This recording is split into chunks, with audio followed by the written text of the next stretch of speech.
Settle in? Professor Whiskerton here.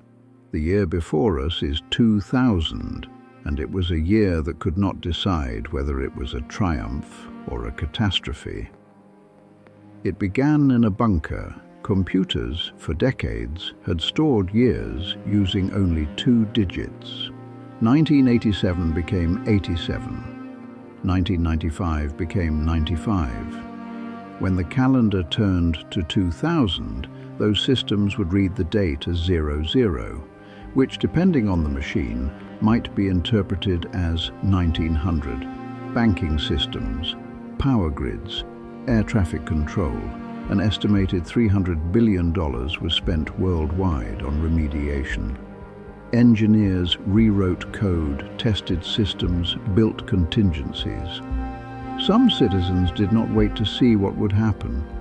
They purchased generators, filled water barrels, stockpiled canned goods. Some withdrew their entire savings in cash. A small but earnest subset relocated to rural properties or stocked bunkers, or made preparations that, in the clear light of January the 2nd, would be described as thorough. It was, by most measures, a sincere response to a genuinely uncertain situation. January the 1st, 2000 arrived at midnight. Nothing happened. The lights stayed on. The planes kept flying. The world exhaled. The debate that followed has never been settled. Did humanity's preparation prevent genuine catastrophe?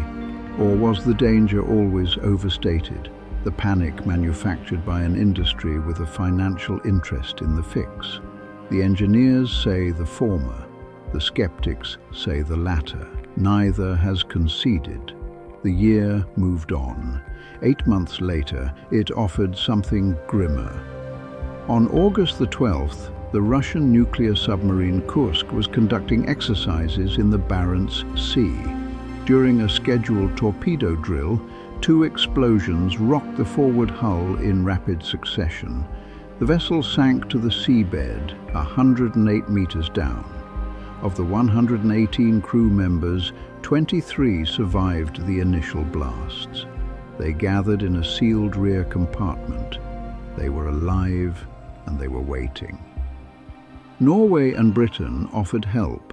They had the vessels, they had the divers capable of reaching the Kursk and cutting open the escape hatch. Russia declined. 5 days passed. When Norwegian divers reached the Kursk and opened the rear compartment, a task that required only hours, there were no survivors. There are catastrophes born of physics and indifference. And then there are losses that sit differently, where the silence that preceded the rescue speaks without anyone having to say a word. The year 2000, however, did not consist only of what it lost. Earlier that summer, on June the 26th, something was announced in Washington that belongs in a different register entirely. President Bill Clinton and Prime Minister Tony Blair, Blair appearing by video, stood together to announce that scientists had completed a working draft of the human genome. 3 billion base pairs, 97% of the sequence, 13 years of work, at a cost of roughly $3 billion, had produced the first comprehensive map of what it means to be human.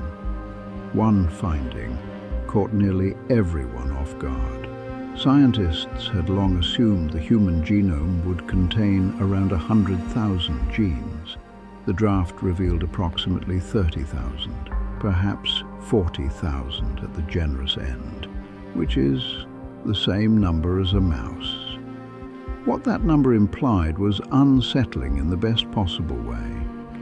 Biologists had assumed that human complexity, our nervous systems, our capacity for language and memory and mathematics, must require an enormous number of instructions. The mouse, after all, does not write symphonies. But the genome suggested that biological complexity is not simply a matter of counting instructions. It emerges from something harder to measure. how those instructions interact when they activate, what they do in concert with each other. We had assumed more code meant more creature. The genome quietly disagreed. The announcement, two leaders declaring that humanity had for the first time read its own source code, deserved more than one morning's headlines.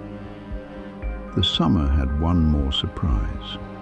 On July the 25th, Air France Flight 4590, a Concorde, the world's fastest and most elegant passenger aircraft, was departing Charles de Gaulle Airport outside Paris. During the takeoff roll, the aircraft passed over a strip of metal fallen from a preceding jet. The strip punctured a tire. Fragments struck the wing at tremendous force, rupturing a fuel tank. The fire that resulted was not survivable. The Concorde came down on a hotel in the town of Gonesse. 2 minutes after wheels up, all 109 aboard were killed and 4 on the ground. It was the only fatal accident in the Concorde's 27-year history. The entire fleet was grounded the same day. The final Concorde flight took place in November 2003.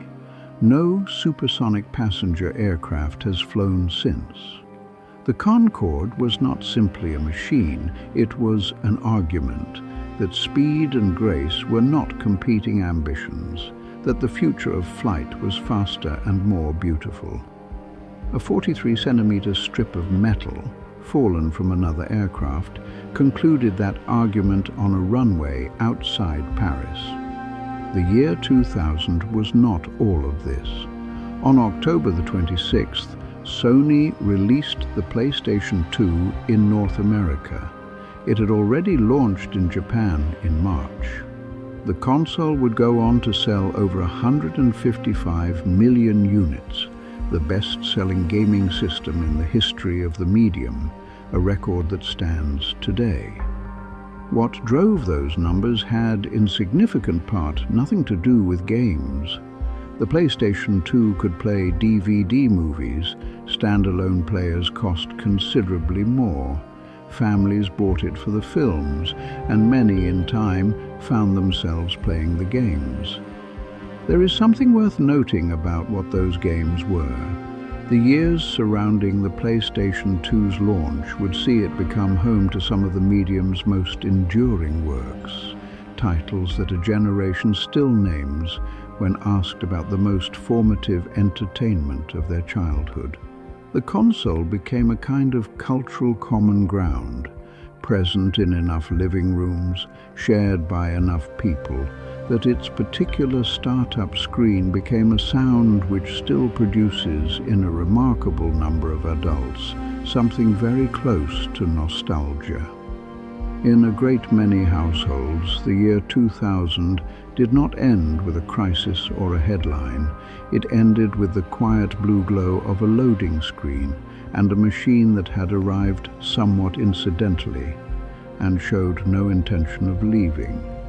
And so the year draws to a close, as all years must. Before I close the lecture hall, a question for the room. Which of these moments surprised you most? Leave it in the comments, I do read them. And if there is a year you would like examined next, name it. The archive is long and the schedule has some room. If you would like to be here for the next lecture, the subscribe button is waiting for you. And that was the year 2000. Thank you for watching. Class dismissed.